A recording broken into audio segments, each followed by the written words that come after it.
naki Abakenya bagenderete kwemurunganiria kubatkana nogo konga kubugima nigo omwegereri bwobwene bwa mwanyabantu kurwa sensemo ya USA wa Serikali Dr. Isaac Newton Kinithi abereka wesokia na gukwanira enganeyega asimona abereka utabuna abakori emirema Serikali na babere bagucandika kigima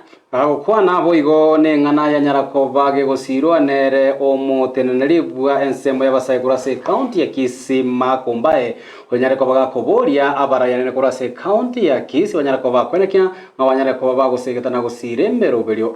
yegendere koba gegokorwa ambona basae buna gutumanyia umurikyo ito Julie Kerubo Kubatekana nogo konga kubugima asama goriye binto gukina okubora gwegasi boigogo konga kuchumi niga bantu besokire eri gukwanira umuchandoyo anene meyense ya Kenya gukwana no mwegereri bwene bwo mwanyabantu korwa sensemo ya USA Dr. Isaac Newton Kinithi niga kwanira buna bakoriye gasi anene me ya Kenya bachandegete asogo konga kubugima. And today I want to touch on the situation in Kenya because Kenyans are suffering. Many families are sleeping without meals, children without school, and all Kenyans are struggling in life to get their basics. The controller of the budget, Margaret Yakango, sacrificed herself, her soul, and her life recently, and went public to tell Kenyans that Kenya is in turmoil, Kenya is in mess, and the leaders have failed. Auditor General of Kenya, Nancy Gabongo, has also sacrificed herself, her life and soul, to tell Kenyans publicly that Kenya is in turmoil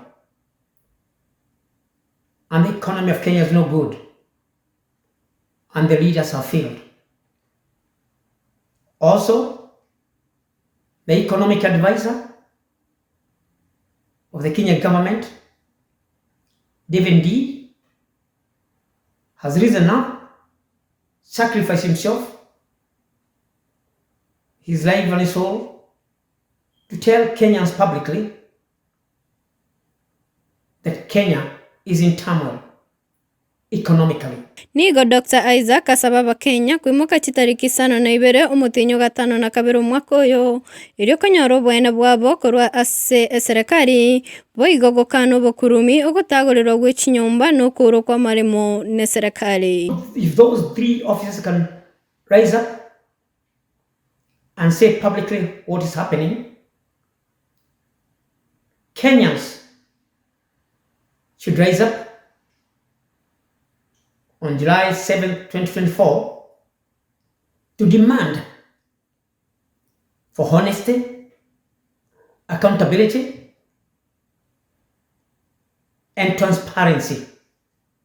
from their government. Gukwana na makombaye umonongeri w'abasae ase county ya Kisii niga sabo murai bwense omoske William Ruto kurigereria okokonga kubogima na nene kurigereria okubora kwegasi anene ase abasae